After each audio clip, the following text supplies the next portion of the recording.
Bonjour tout le monde. It is really good to see all of you. And before I begin, I'd like to acknowledge that I'm joining you virtually from Ottawa on the traditional territory of the Algonquin peoples. And it is really great to be here with my friends and colleagues, Peter Fragiskatos and Member of Parliament and Parliamentary Secretary Kate Young. Peter and Kate have been strong members of Parliament, strong advocates for families and youth. They have been strong voices, not only for their constituents in London, but right across the country. And so it is always a pleasure for me to reconnect with them. Usually it is in person by me coming to London, but this time, unfortunately, we can only do it virtually. But I look forward to connecting with you again in your community, Peter and Kate, and thank you so much for everything that you do. Et bien sûr, un grand merci à vous tous d'avoir pris le temps de nous rejoindre aujourd'hui pour cette discussion importante. And of course, a really big thank you to all of you for taking the time to join us today for this really important discussion. And over the past year, the closing of schools, long periods of staying at home has had a really profound impact on all of us. But not everyone has felt that negative impact equally. For example, we know that low-income adults have been impacted more severely by COVID-19 than by the 2008-2009 recession. We also know that children and youth are among the hardest hit by this pandemic. Pour des jeunes comme vous qui découvrent leur identité et essayer de trouver leur place dans le monde. Être isolé de ses pairs est particulièrement difficile. For young people like you joining us today, you're building your identity and you're trying to find your place in the world. Being isolated from your peers can be especially difficult. With all the additional pressures and overwhelming changes over the past year, we sometimes forget to prioritize our mental health. And that is especially true for our youth. That's why we're proposing new investments in Budget 2021 to help set national standards for mental health services and to support the Wellness Together Canada portal that provides 24-hour free and confidential mental health and substance use tools and resources. Our investments will also support frontline workers and those most affected by COVID-19, veterans, and Indigenous peoples. They will also build on the work we've done to support mental health services that have made a real difference in the lives of all Canadians, including Kids Help Phone.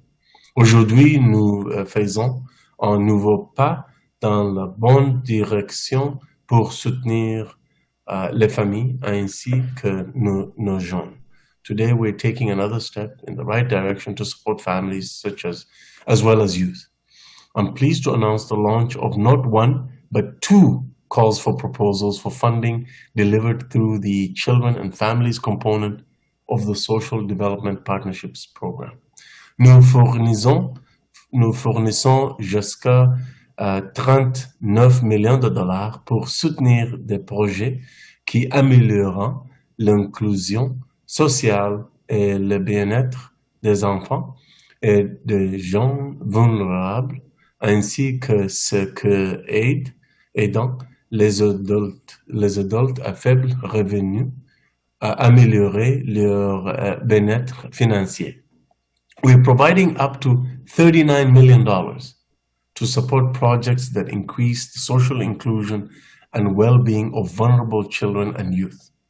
And we're also providing support to projects that help low-income adults to improve their financial well-being.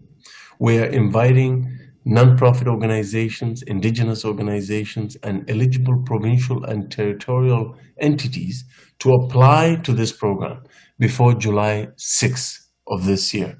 And we're asking them to apply because they may get up to $3 million in funding to support these projects.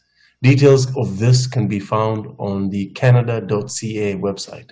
Ce financement est important pour une raison importante, soutenir nos communautés et s'assurer qu'elles disposent des ressources nécessaires pour servir ceux qui en ont le plus besoin.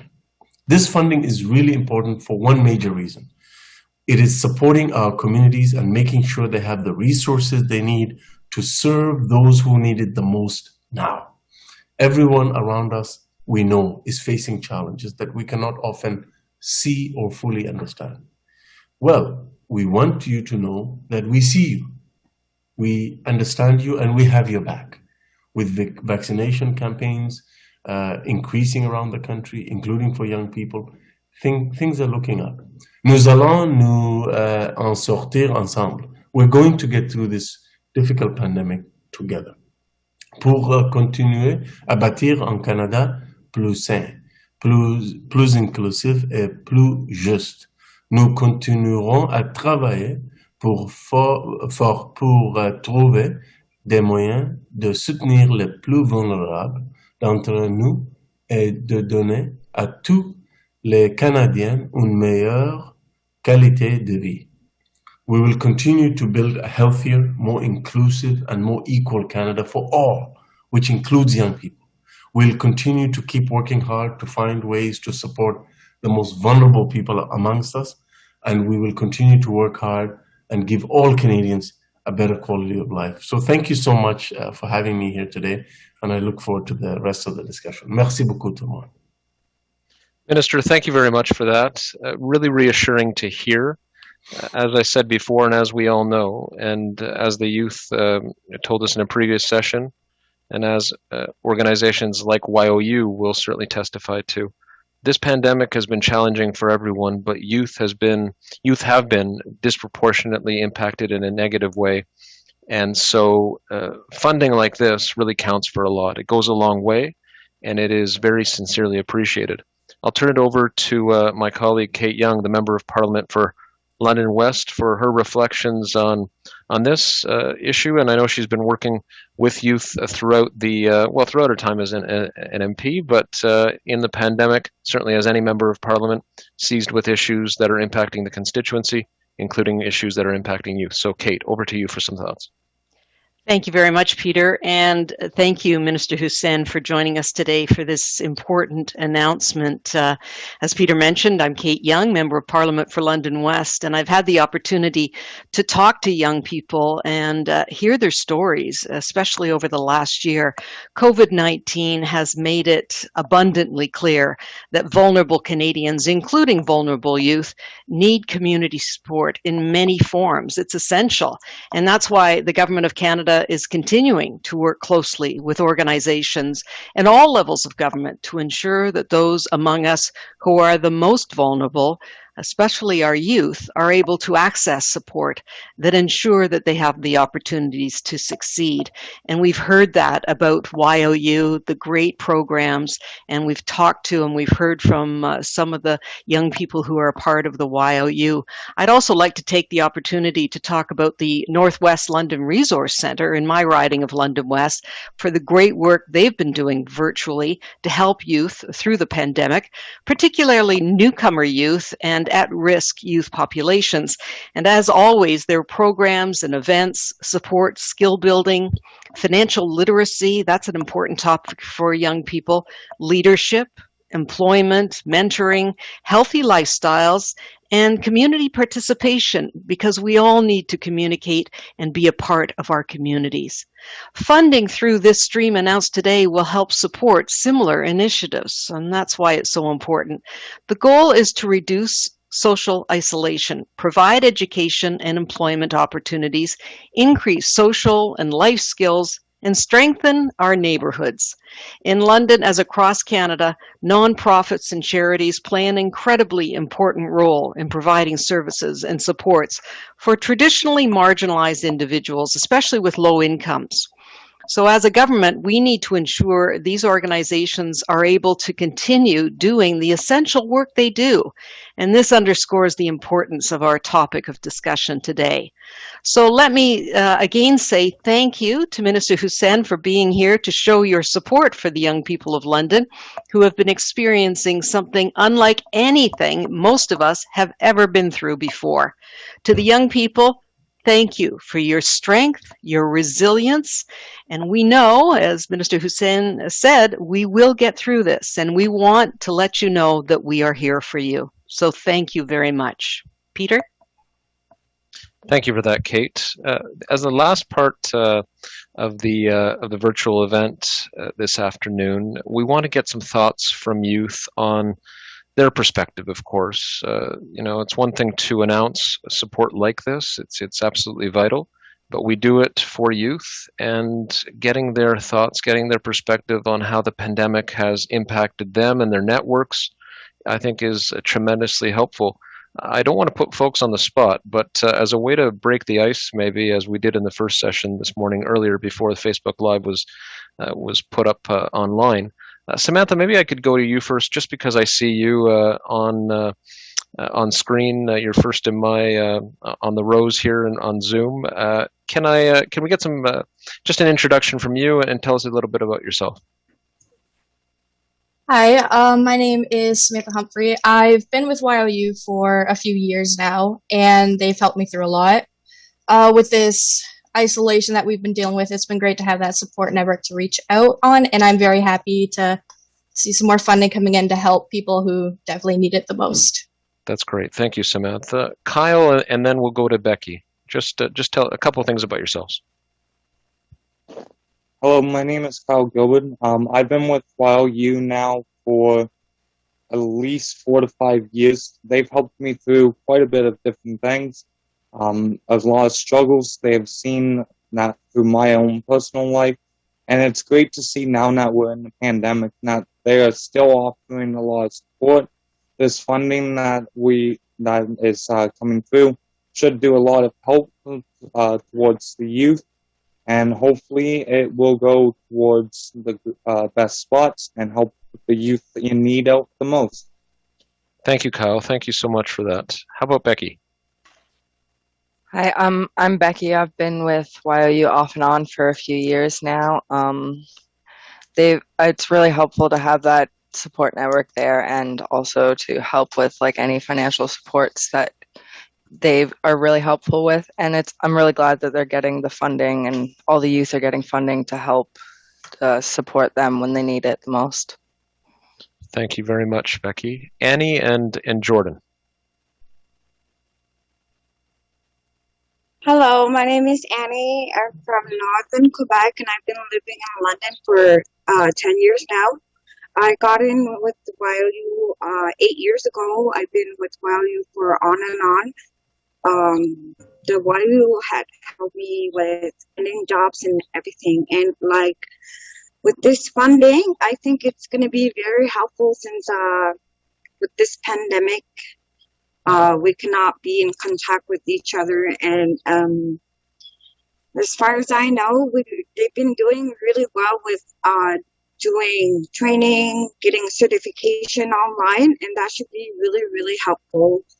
And thank you. Of course, Annie, no problem, and great to see you this afternoon. Jordan and Chinmayi to take us into some questions. Jordan, go ahead. Hi, my name is Jordan Klassen. I'm a 17-year-old student here in London, Ontario, and I'm happy that I'm able to volunteer and work with various nonprofit organizations, including YOU, and it's really great to see that the federal government is investing in Canada's youth. Thanks, Jordan. Chinmayi? Hi, my name is Chinmay, and I'm a staff member at YOU. And as a staff, I see a lot of youth going through multiple different struggles within their personal life. So it's incredible to see the federal government putting funding into the young people that are facing these barriers within their life. Thank you very much. And I'm sorry, Tyler, I left you out. That's okay. Yeah, so my name's Tyler. I'm 24. I have been with YOU for 1 month. And even in the month I've been with them, they have helped me abundantly. I'm in the 9-week program now. I'm a few weeks into it. And I'm really glad to hear about this extra funding, because considering what they've done for me personally now, it just means they can do so much more. And I'm really glad to hear that. And thank you for having me. Well, thanks for being here, Tyler, and taking some time off from work as well to make that happen. That's great. we have a few minutes left, and any thoughts from the youth participants this afternoon on the challenges that you've seen youth face during the pandemic, and any advice that you would have for youth on your youth peers on how to overcome challenges based on either your experience, if you're comfortable enough to share that, or anything else that you've seen along the way that has helped young people overcome some of the strains that the pandemic has caused. You know, it's contributed to isolation. It's contributed to people just really having a very difficult and stressful time. People in general, but obviously we're focusing on youth here this afternoon. Any thoughts on that? And you can just jump in. There's no order. Tyler, how about you? I saw Jordan jump in there. Jordan, and then maybe we'll go to Tyler. Sorry about that.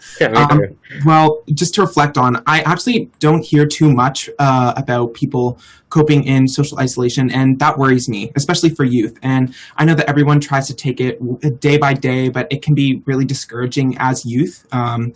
Like a lot of times, a lot of us, our entire lives are operating on a computer and online. So whether normally in normal life we'd be going out, working, or going to university, or just going to school, a lot of that's been taken online. So there's not very different stages within our day. So it's like wake up, log on the computer for school, log onto the computer for work, log onto the computer for everything. And so I think that separation, that lack of separation between different stages of the day has been really difficult. And also being isolated, it's really hard to reach out to people. So I think that just to one piece of advice that I would give is to just try and reach out to someone, even though sometimes sending that one text, if you do have access to technology, can seem insurmountable. It's really critical to try and reach out to other people, because once you start doing it, it'll be easier to do it in the future, right? So, thanks, Tyler. Thanks, Jordan. Rather, Tyler, I put you on the spot, but if you're okay to share thoughts on this, please do. Of course, he said it the best. I was gonna kind of say all that stuff, but he definitely nailed it. I think with this pandemic, it's definitely best not to lose yourself in it. And just try to talk to your family and your friends every day. Just like shooting that one text out makes a big difference. It's try not to get too divided and caught up with what you're doing. Just keep in contact and make sure yourself and your friends are well. And yeah. No, I'm hearing from you here on technology. Obviously, it's not. It does not replace genuine human interaction, but it's there and it can help us stay in contact. And I wonder where we would be in this pandemic if it wasn't for technology. Today wouldn't be happening, for example, but there's many other ways that technology has helped things. Samantha and Kyle and Annie and Becky, thoughts from you on this issue of how the pandemic has impacted youth, but also specifically any advice that you would share with young people, your young peers, on how to overcome challenges that continue to be faced. Maybe we'll go to Samantha. I see you nodding. Yeah, I definitely, from a mental health perspective on this whole pandemic, the isolation definitely causes a lot of anxiety, a lot of just negative feelings within themselves as youth. My advice would be, if you have access to the internet, do a Zoom call, kind of like what we're all doing here.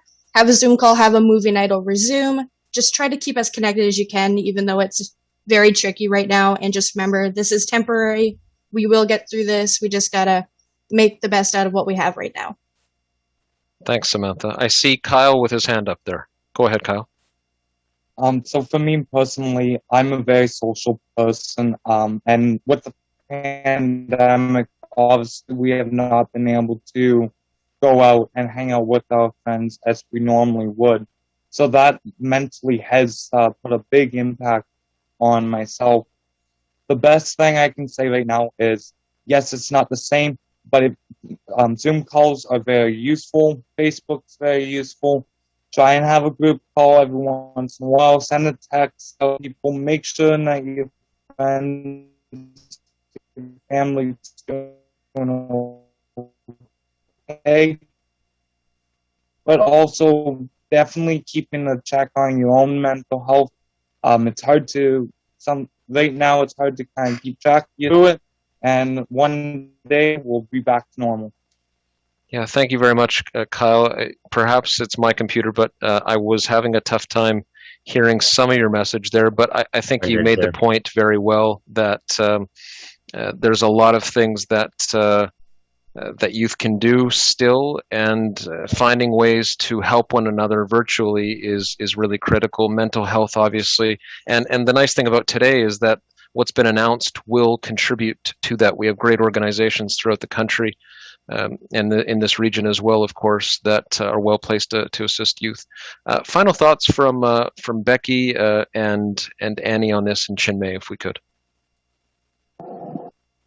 I would like to say that this pandemic had a great impact of mental health for everybody. I mean, like even my 9-year-old has been kind of had anxiety. So at this point, I think it is very important for everyone to reach out for counseling or a therapy or some sort. If you have a friend or a family that you trust, go talk to them. Don't hesitate to ask any kind of question. There's no stupid questions. And also, I would like to say that for the coping skills, that it's important to learn what you like or what you don't like. I suggest that you go on YouTube and find what you like to work on. There's a lot of crafting and a lot of learning places on YouTube nowadays, so which is really good, and it's very helpful for me and my daughter as well. And yeah. Thanks, Annie. And social agencies that youth work with, like YOU, I think are well placed also to provide resources and suggestions on some of the best sources to consult. Becky and Chinmay. I'd just like to reiterate what Jordan and Annie just said. Because of the isolation, many of our pastimes have now gone online or are impossible to do. So finding a way to keep yourself happy at home, even while you're by yourself or on a call with a friend, is vital to just keeping your sanity while we are in isolation. Thank you, Chinmay. Becky, go ahead. Yeah, I found for both myself and both my kids, it's been really challenging doing school online because I'm a college student. Both my kids are in grade school, and it's really challenging balancing all the schedules online and trying to work through it all. So a lot of scheduling is helpful. Written out things has worked in my household, and consistency and just reaching out to people when you need it. If you feel isolated, reach out. Don't hesitate, because it's not fun. Thanks for that, Becky. And to all of you, I think you've provided really interesting and insightful advice this afternoon, but even more than that, I want to thank you for having the determination and the courage, in fact, I think that's the right word, to share your thoughts and to participate. This is not something that is easy to do, and it's very helpful to us as elected representatives to understand the perspective of youth on all these issues. So very sincerely, thank you again, and wish you nothing but the best. As a final way to conclude this afternoon, Steve Cordes, Executive Director at YOU, just if you could, Steve, and I know you weren't scheduled to speak, but I've seen you there, and I think it's out of place if we don't offer you an opportunity just to offer a few short thoughts, and then we'll turn it over to the minister to conclude the afternoon. Thanks so much, Peter. And I'll start by thanking the young people for sharing your voices today as well. And one thing that I heard loud and clear as a theme, and it doesn't surprise me, and that is that even in very tough situations, people have found ways to cope. And we've relied on external supports like YOU, other community partners, I'm sure, friends, trusted family members, and so on. But we've had to cope. We've had to get through a really, really hard time. What I've also heard loud and clear is hope. Okay, we've done it. There's been sacrifices for us, for our kids, our family. But it's kind of like, in many ways, life has been on pause for quite a while now. And hope for how are we going to actually put things back together in a new way and in a more positive way. And I think that that's where announcements like this, that's where conversations like this and day-to-day reaching out to people continues to help take that hope into action. We're getting ready for some next steps. These investments around mental health supports, around helping building stronger bridges out of poverty, really, really helpful. And dealing with young children, supporting our own young children, we're also supporting ourselves. There's a lot on people's plates, and you heard that loud and clear today, and I heard that loud and clear today. Really, really important messages. But now it's about those next steps, and how do we start building more hope again? How do we start building our sense of lives for ourselves and out of poverty, out of some of the challenges that we've had to face, and into better mental health supports and so on. So thanks to everybody. Thanks, Minister, for sure, for making time in your agenda, not only for the important your work doing on the announcement, but also to listen and to participate in today's call. Peter and Kate, the same. You know, I know that you're both really, really embedded in your community, and that speaks loud and clear today, and making time for today and for this conversation. Thank you. Thank you very much, Steve. It's deeply appreciated, and I've already highlighted the what I think of the organization of YOU, and the minister has spent some time in the past visiting YOU and seeing up close the work that the organization does. So please continue. I know you will. And Minister, over to you for some final reflections on the significance of today, on what you've heard from our great youth advocates here, and anything else that you'd like to add as we conclude the announcement. Thank you so much, Peter, and thank you, Kate, and all of the participants here. It has been really enriching and insightful for me to listen to you and to see exactly how you have coped with this difficult pandemic. But know that throughout the pandemic and beyond, we will be there with you. We want to make sure that you're supported.